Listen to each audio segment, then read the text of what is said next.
I don't see Peter Weir as the great of world cinema as much as he could have been, as much as Picnic at Hanging Rock deserves to be mentioned on shortlists of finest films of its decade, or even of all time. A vast majority of his films don't even come close to that level of visceral filmic sorcery. A debut feature, 1971's Homesdale, is likeable enough in my opinion, and I've never been a crazy fan of The Cars That Ate Paris, to be honest. If any title in Weir's filmography matches Picnic at Hanging Rock, it may be the immense photographic prowess, compelling enough screenplay and socio-cultural and spiritual seriousness, or an attempt at being, of 1977's The Last Wave.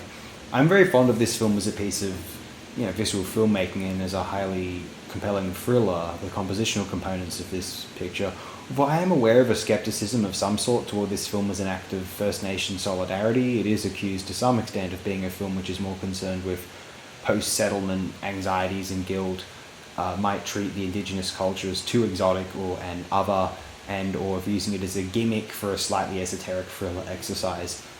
I would argue that the writers and director of the film were more in a position to examine the, if you will, white pathos, at least intuitively, than the lived issues of First Nations people in and of itself, although it is certainly true that it is worth distinguishing one from the other. An attempt was made in The Last Wave to acknowledge the dignity and the legitimacy of Indigenous Australian culture, although it is also true that it would be handled differently today, perhaps more interestingly, or at least one would hope so. My main admiration for the film is for how richly cinematic it is. It is quite a marvel. It really must be said, although whether the screenplay is a thing of revelation or insightful analysis of the cultures, that I am mostly less convinced of.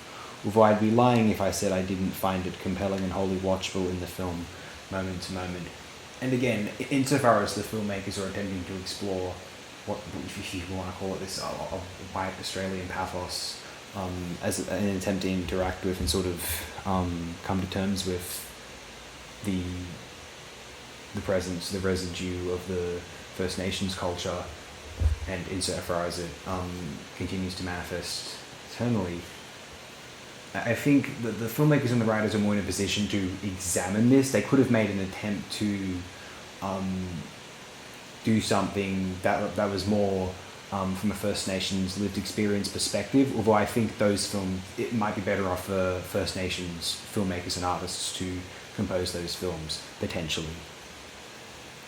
Anyway, but yeah, if it weren't for Picnic at Hanging Rock, I would nominate either The Last Wave, The Year of Living Dangerously, or perhaps Master and Commander, or Mosquito Coast, as Weir's overall most impressive feature. The screen caps might help you understand why I admire this film's cinematographic strengths, or so I'm hoping.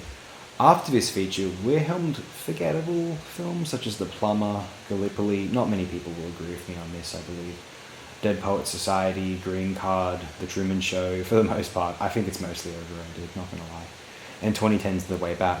Of course, he also had seminal titles such as The Year of Living Dangerously, or The Mosquito Coast, or Master and Commander from 2003, and worthwhile features for what they are, like Witness or 1993's Fearless.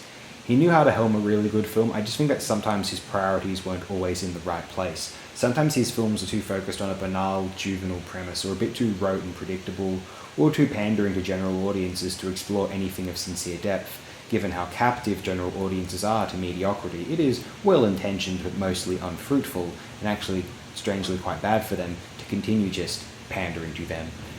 There were major exceptions, and Weir was occasionally really onto something, although I do sometimes find it hard to believe that the man responsible for directing Picnic at Hanging Rock also thought that Dead Poets Society was just great and fine.